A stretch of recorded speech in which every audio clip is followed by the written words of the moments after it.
আজি প্ৰথমত দতমা ব্লক হিচাপে চেৰফাংগুৰিত হৈছে আৰু ছেকেণ্ডত পখেৰাগ্ৰাম ব্লক হিচাপে জগদেৱত হৈছে আৰু এতিয়া থাৰ্ড বাওখুংগ্ৰী সমষ্টি হিচাপে ইয়াত ওৱাবাৰী।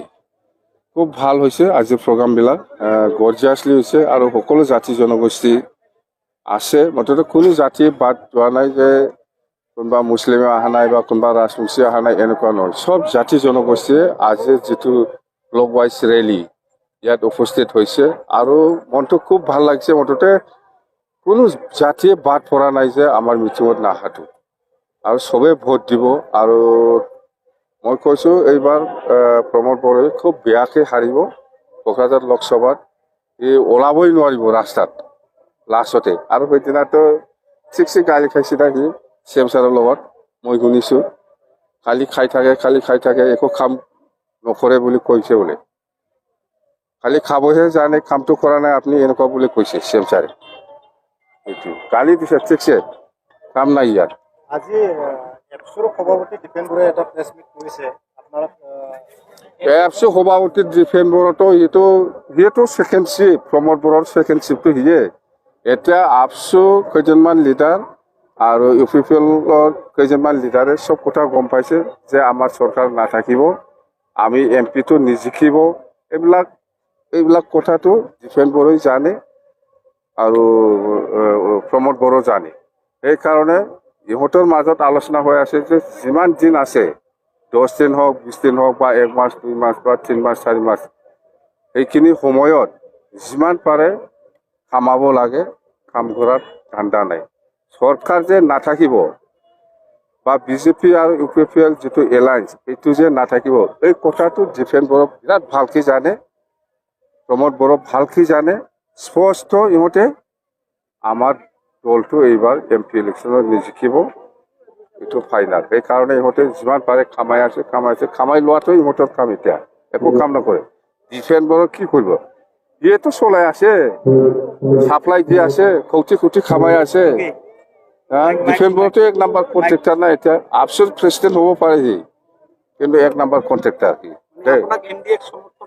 নাই, মই এন ডি এ কোন ইউ পি এ মই এইবিলাক চিনি নাপাওঁ। এতিয়া আমি হ'ল অকলেই নিৰ্বাচন কৰিছে, জিকাৰ পিছত আমাৰ পাৰ্টিত আলোচনা হ'ব, কি হয় নহয় এইটো বেলেগ কথা। নাই, এই দীপেন বড়োৱে ভিতৰত কোৱাটো সিয়ে যে দিলীপ শইকীয়াক ভোট দিব নালাগে বুলি কোৱাটো দীপেন বড়োই কৈছে। ইয়াৰ নিৰ্দেশতে এই বড়ো মানুহবিলাক নাঙলত ভোট দিছে, গম পায় আপোনালোকে। অক্সিজেনটো উঠাই লৈ যাব বিজেপিয়ে এই নিৰ্বাচন শেষ হোৱাৰ পিছত, ৰিজাল্টৰ পিছত।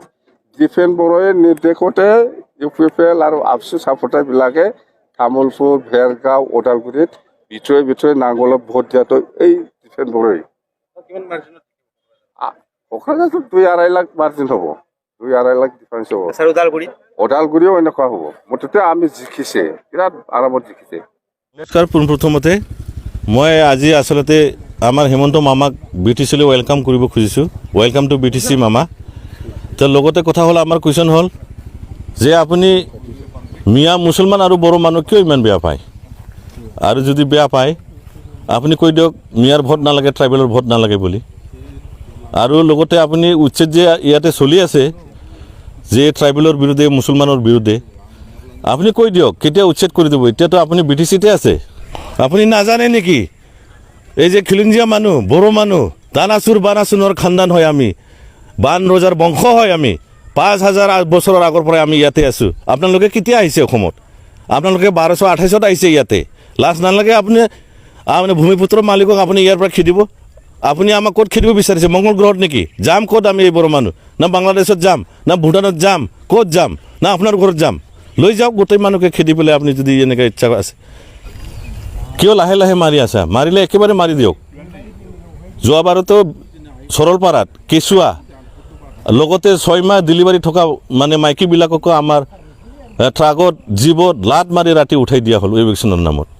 গোটেই দালি চাউল চব পেলাই দিয়া হ'ল। ইমান নিষ্ঠুৰভাৱে কোনো এটা জাতি বা এটা কমিউনিটিৰ ওপৰত পিছত লাগি থাকে নেকি?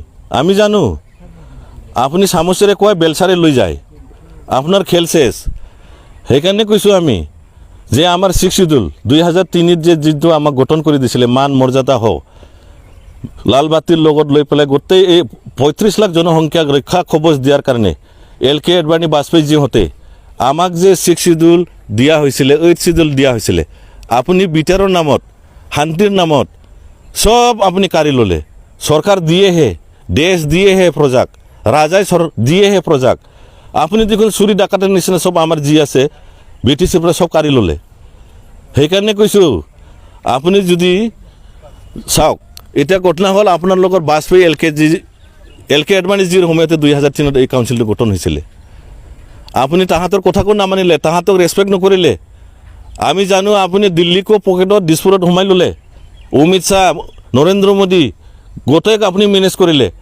আৰু এটা অসমৰ খিলঞ্জীয়া ভূমিপুত্ৰ বড়ো আৰু মুছলমানৰ পিছত আপুনি হাত ধুই লাগি আছে আমাৰতো লৈ গ'ল সবেই লৈ গ'ল আমি জানো আমাৰ 6 শিডিউলৰ মৰ্যাদা নাই 8 শিডিউলৰ মৰ্যাদা নাই আজিৰ দিনত চাকৰি বাকৰি দিব পৰা একো নাই আমাৰ হাতত আপুনি খুব মজা পাইছে দিছপুৰত লৈ যায় আৰু আমাৰ ল'ৰাবিলাকক যে আপোনাক আৰু এটা কুৱেশ্যন সুধোঁ 63 এবাব আমাৰ ল'ৰাবিলাকক জেল খেদত ভৰাই থৈছে আপুনি শান্তি চুক্তিৰ নামত যদি সিহঁতক ফাঁচি দিয়ে কেতিয়া দিব কোন টাইমত দিব কিমান সময়ৰ পিছত দিব আপুনি জনাই গ'লে ভাল হয় আপুনি এতিয়া BTCত আছে কিয়নো আপুনি যিটোৱে ভাবে অসমত সেইটোৱে হয় হা আপুনি কৈ যাওক আৰু কৈ যাওক মিয়া আৰু ট্ৰাইবেলৰ ভোট নালাগে বুলি ডিক্লেয়াৰ দি যাওক আপোনাৰ এই মিঠা মিঠা মাত ওহাই আমি সব চিনি পাওঁ মামা আপুনি ভাল মামা নহয় আপুনি চামুচেৰে খুৱাই আকৌ বেলচাৰে লৈ যায় যে সেইগিলা সব আমি গম পোৱা হৈ গৈছে আপোনাৰ লাজ লাগিব পাৰে লাগিব লাগে এটা জাতি কমিউনিটিক এই লোৱাৰ অসমক লৈ পেলাই শোষিত বঞ্চিত এই 35 লাখ মানুহক লৈ পেলাই 4টা ডিষ্ট্ৰিক্ট দি এটা সন্মান সহকাৰে 6 শিডিউল দিছিলে সেইবিলাক এলেকাকো আপুনি কাঢ়ি লৈ গ'লে কুৱেশ্যনটো উত্তৰ দি যাওক মামা আপুনি কোকৰাঝাৰ হয়তো ক'তবা আছে BTCতে কিন্তু আপুনি ইয়াতে মুখ ঠেকেচা খাব কোকৰাঝাৰ 1 নং কোকৰাঝাৰ লোকসভা সমষ্টিত আপুনি এইবাৰ মুখ ঠেকেচা খাব এইটো 100% ধন্যবাদ আজি আমাৰ বাকুংগুৰি বাছবাৰীত মানে পাব্লিক মিটিং হৈছিলে এই নিৰ্বাচনৰ বিষয়ে যথেষ্ট সঁহাৰি পাইছোঁ আৰু আশা কৰিছোঁ এই মিটিঙৰ দ্বাৰাই আমাৰ বাকুংগুৰি সমষ্টিত যিমানখিনি আমি কৰিছিলোঁ আকৌ ৰিজাল্টটো ভাল হ'ব বুলি আমি আশা কৰিব পাৰোঁ ইয়াত কোনো চিন্তা কৰিব নালাগে যিসকলে আজি জইন হ'ল এই জইন হোৱা জয়পুৰ এৰিয়াৰ আৰু জয়পুৰৰ পৰা UPPL নাই আৰু বাকুংগুৰি সমষ্টিত এনেই UPPL কম 1-2জন দালালি আছে সেইটো থাকিব কিন্তু BJP হিচাপে কিমান দিব পাৰি